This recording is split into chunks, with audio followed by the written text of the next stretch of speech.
บายดีมึงมิเตอร์ไซจนีผ้าส่งผ้าหาดวงเนาะ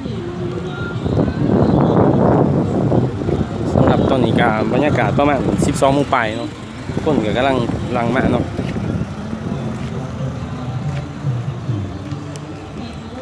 ถือว่างามบรรยากาศเดินตรงนี้เลย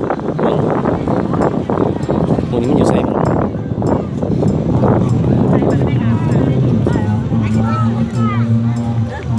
ไอ้น้องเขาอยู่ใส่แบบตัวนี้ก็จะเป็นบรรยากาศทั้งขางเนาะเขาสามารถสื่อเครื่องไว้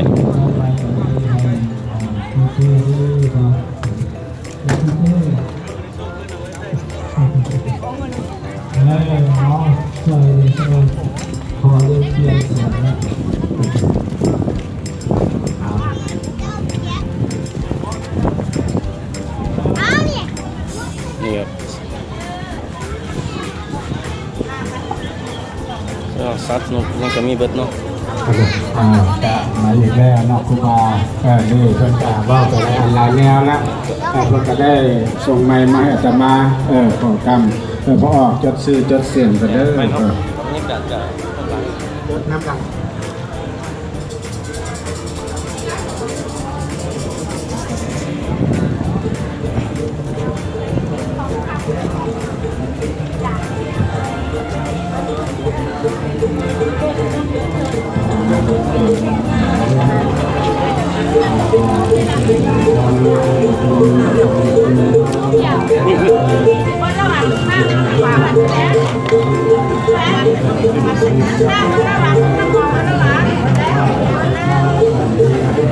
บรรยากาศจากขางเนาะบ่มีเป็นตุ๊กบ่แล้วตุ๊กหนามเขาได้มาใส่บ่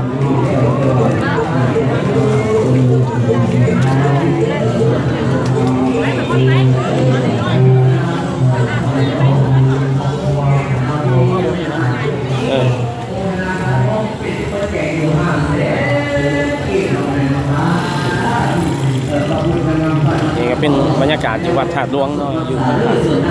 มีให้มันโตมาดอกแก่ได้รับรองรวยๆเนาะนี่แหละเพิ่นเอาเงินคำเกี่ยวท่านไปเร็วให้มีหลายเรื่องเก่าเด้อโรงเรียนดาวีเด้อ